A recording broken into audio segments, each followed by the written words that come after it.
Что такое деревня будущего? Это место, ради которого хочется оставить машину и город. Там крутые технологии и вкусные сыры. И такая деревня есть. Нет, не в Швейцарии, а в Тульской области. Это огромный экопарк Яснополе. Где именно находится это место и как в него попасть? Смотри это видео до конца, и я тебе обо всем расскажу. Ты на канале «Выходные без границ» и с тобой Даша Ивановская. Территория Яснополя 500 гектар. Здесь дизайнерские домики для гостей, рестораны, своя ферма, сыроварня, баня, залы для мастер-классов.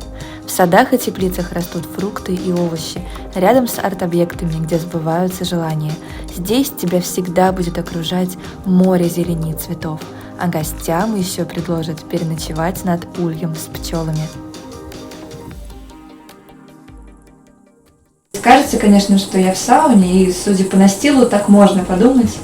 Но на самом деле, если вы прислушаетесь, вы можете услышать такой приглушенный гул или жужжание. В общем, это от того, что мы находимся поверх огромного пчелиного улья. Под этими деревянными настилами находится сетка.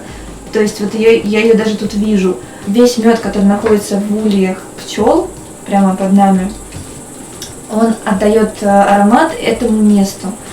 И от того здесь невероятно вкусно, во-первых, находиться, а во-вторых, очень клонит в сон. Нахождение в таких домиках называется апитерапия. То есть, представляете, здесь даже можно остаться на ночь. И это будет очень полезно для вашего сердца и для вашей нервной системы. То есть, сидя на вот этих сиденьях, я чувствую вибрацию этого жужжания. И в сочетании с запахом меда, такого тоже смешанного с запахом еще и дерева, из которого сделана эта комната, эффект, конечно, получается какой-то очень необычный и очень приятный. Короче, домики с пчелами супер безопасно. И где ты еще такое видел? А вот в таких необычных строениях можно остановиться компанией до 10 человек. Это дома-коровы. Они как будто пасутся в открытом поле. Здесь в первый же день получаешь столько кислорода и пользы, что сразу клонит в крепкий сон. Еще в Яснополе можно пожить в доме-теплице, ковчеге и глэмпинге. Но настоящие коровы тоже всегда под боком. Из их молока производят яснопольский сыр и другие продукты для ресторана и магазина. И, кстати, подоить корову или козу здесь может любой желающий. Я не могу поверить, что у меня это получается. Вообще не с первого раза. Боишься сделать козочке больно, не поймешь, как вообще это делать правильно. И вот сейчас уже прям процесс налажен. Денис, хочешь молочка? Давай. Парного, свежего. Сейчас угощу. Здесь потом из этого молока и сыр можно сделать, у вас на сыроварне доходит, да? Я только подоила, на сыроварне молоко просадила, отправила, а там они уже сами делают. Класс. Ну, в общем, все сами видите. Очень круто. После фермы мы пошли на сыроварню, где из местного молока делают сыры. Но козочки оказались такими ручными, что даже пришли ко мне обниматься и, кажется, не хотели отпускать. Буквально здесь 15 видов полутвердых сыров. Есть сыры мягкие, есть сыры с плесенью, они здесь же дозревают. Из чего же делается этот сыр? Он изготавливается из молока местных коров и коз. И коз здесь аж 150 голов. Ну и, конечно, очень здорово, что идеология руководства Ясного Поля не только в том, чтобы обеспечить своих гостей эко-натуральной продукцией, но и еще у них есть желание помочь жителям окружающих поселков, и поэтому они закупают у них молочную продукцию также для изготовления своих сыров. Тем самым они дают этим людям работу. У яснопольского сыра много наград.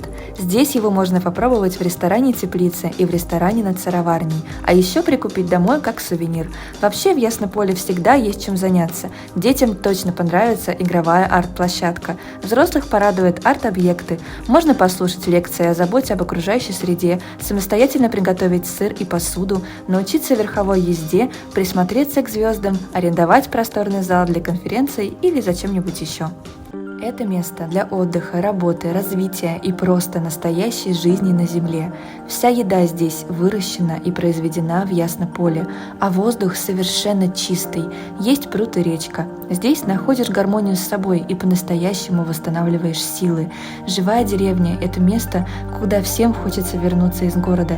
Здесь учишься уважению к природе. Можно работать, отдыхать, творить. При этом здесь комфортная, экологичная и современная среда. Передовые идеи дизайна, хороший интернет и грамотные взаимоотношения с окружающей средой.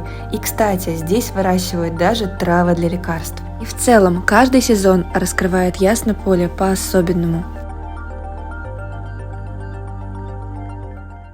Обычно я всегда завершаю выпуски за ужином. Сейчас я в саду, но здесь можно сказать, что тоже за ужином, потому что, как и во многих местечках, уголках Яснополя, здесь можно добыть себе еду самостоятельно. Вот, например, сорвав себе сливу с дерева. Здесь ловишь дзен. Я даже после какого-то там короткого нашего обеда просто случайно нашла какой-то домик, и меня потерял Денис, потому что я уснула, потому что здесь такой воздух, потому что здесь настолько все вот оно у тебя не хочет возвращать в город. Это правда.